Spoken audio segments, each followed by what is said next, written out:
Good morning. You're listening to FloorDaily.net, and I'm Kemp Harr. I'm in New Orleans at the NWFA show, and I'm with Brett Miller, the Vice President of Technical Standards, Training, and Certification. Brett, how you doing? I'm doing real good, Kemp. Thank you. Yeah, it's good to talk to you. How many years you been with the NWFA now? 11 years in May. One of the reasons I wanted to talk to you, I read a lot of articles that are directed to the consumer about picking the right floor. And I read one you did just recently that was very well done. I can't exactly remember the consumer magazine, but you hit all the right points and it was all very factual. Tell us real quickly, when someone's considering a wood floor, whether it be hardwood or engineered, what is some of your guidance points? Well, we get requests by a lot of these consumer publications, just outreach to the consumer, asking us things about why wood, maintenance, general things like that. One of the more common things that we want to make sure the consumer understands is the importance of, when they're looking for a floor covering, to actually know what they're looking for, to know what they're asking for. Everybody wants wood. Everybody wants the look of wood, which is why everything looks like wood anymore. But if people are being sold on characteristics of the flooring based on how waterproof it is or how scratch resistant it is, wood's probably not what they want. Wood is a natural, beautiful product. Matter of fact, we just had a presentation. They were talking about one of the beauties of wood is the gaps that come with wood. It's a part of wood. So when we're talking to the consumer, we want them to understand the importance of knowing what you're getting. When you're going for a real wood floor, you get what you pay for. You're paying for a high-end luxury type product. It's one of those things that I think people want. They know that they want something that adds value to the home and it'll last centuries. They're not going to get that with a lot of these other products that are touted as being bulletproof. But I've cringed when I've heard the story about waterproof, because I've lived mostly on hardwood floors my whole life.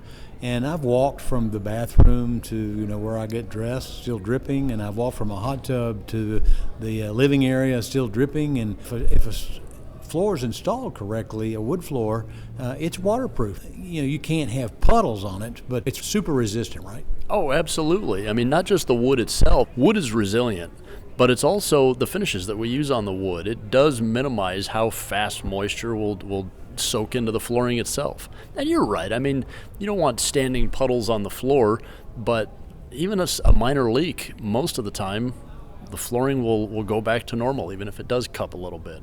Now, I think the waterproof thing has been oversold, and the scare tactic has been put into the consumer that spraying a garden hose on your floors, then you want something that'll stand up to it. And the truth is, if you have that much water on any floor, you've got bigger problems than the floor itself.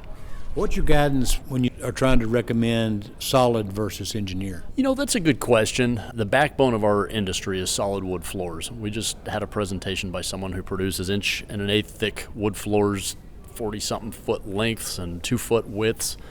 Solid wood, but they also produce engineered floors. And the truth is, about 75% of our industry is engineered floors. And the engineered floors that we're seeing today, I mean, there's a litany of products, from the entry level rotary peeled veneers, real thin 3/8 inch products, all the way up to very high-end 3/4 inch engineered products that will perform better than their solid counterpart in terms of how stable they are. They're sandable, they're refinishable, which really makes the engineered side a serious contender to anybody who argues that solid is the only way to go. Now, I've been a solid guy for my entire 34-year career, but engineered floors have come so far from the days of the entry-level engineered floors that engineered flooring doesn't have that bad name that it had when it first came in. Somebody was just asking me, when the solid industry first heard of engineered floors and they all started coming in, really hitting the market strong 20 plus years ago, it was the bad thing. I mean, how dare we get into this world of engineered flooring? And today it's become the mainstream product. So engineered, there are so many different product categories within engineered that it's hard to classify it all as one.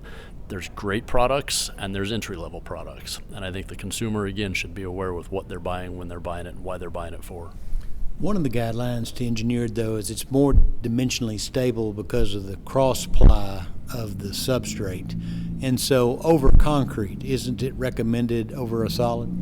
Yes, it is true that an engineered floor is more dimensionally stable. Now, specifically below grade, so in a basement or a walkout basement, something like that, we always suggest an engineered floor over solid. In terms of installation over a concrete slab, Engineered will be easier. It's usually, because of its dimensional stability, it's going to be straighter right out of the box. It'll be easier to put in. But a high-quality milled solid product that's straight line ripped that you can lay down, you can glue it straight to a concrete slab also, as long as it's on or above grade. You mentioned a minute ago about buying a real wood floor and increasing the value of your home. What are some of the statistics around that? Yeah, the Realtors Association, National Association of Realtors, have done several studies where they'll show a home in the same neighborhood of the same construction next to a home with wood will sell for 10% less than that home with wood floors. So part of your role is certification and standards. Is there any new news there? We just had our board meeting yesterday for the certified professionals. We're always looking to grow that program. We're recognized within the floor coverings industry as the standard for wood flooring. It comes to the credential of installation, sand and finish, inspection, and sales.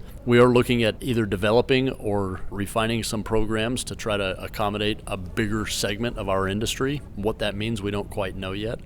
But all of our education is based on our standards, and that education all lead towards certification. So the ultimate objective is to qualify people that they understand the proper way to put in wood floors. We were talking about engineered a minute ago. Is there a minimum standard for the thickness of the veneer for it to perform well? Performance, not necessarily. I think there's some rotary peeled veneers that are paper thin that perform great. What there is a standard for, just about 2 years ago, I guess, we came out with a certification standard for the refinishable wear layer. That dictates that the wear layer of an engineered floor needs to be sandable, so 3/32 of an inch or 2.5 millimeters thick.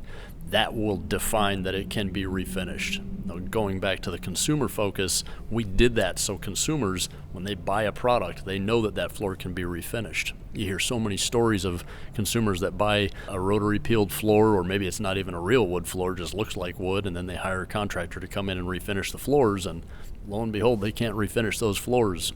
That creates a disposable floor, which contradicts anything that our industry stands for. With flooring, you can either finish it at the site or you can finish it in the factory, and it's still probably better to get a factory finished floor because of the aluminum oxide and the durability of the finish. The factory finishes are excellent. The aluminum oxides are very hard. A lot of our manufacturers are using urethanes. A lot have even moved towards natural oils just to meet those looks. But the truth is, even a lot of site-applied finishes today, these two-component waterborne finishes, are very hard finishes, very durable. I think somebody could probably argue that one's harder than the other. A factory finish is harder than site applied, but I think by the time you're living on those floors and actually see the performance of those floors, the durability becomes negligible. I mean, it's all about the wood and how that wood performs and how it's protected. The article that we first mentioned when we started this interview, you talked about the maintenance of a wood flooring, and the proper way to maintain a wood floor is one of those damp swifters, right? Yeah, well, you've got to make sure you're using the products that the finish manufacturers recommend to clean their floors with. Swiffer they've got great wood floor cleaning products that are excellent. Bona, you name the manufacturers, they're out there. The challenge we see in our industry is if you go to any grocery store or big box store or wherever the majority of consumers go to buy their cleaning products, there's a whole wood floor care section. And in that section, 80% or probably even closer to 90% of what's on the shelf is not designed for wood floors. They're marketed that way, but they say they'll shine up or restore or rejuvenate or add glow or polish or whatever the term is that they throw in there. It's bad. It's adding something to the floor that's not professional, and it doesn't last. All right, Brett, it's good to talk to you. Thanks for spending time with our listeners. Again, been talking to Brett Miller, the Vice President of Technical Standards Training and Certification with the NWFA, and you've been listening to Kemp Harr and FloorDaily.net.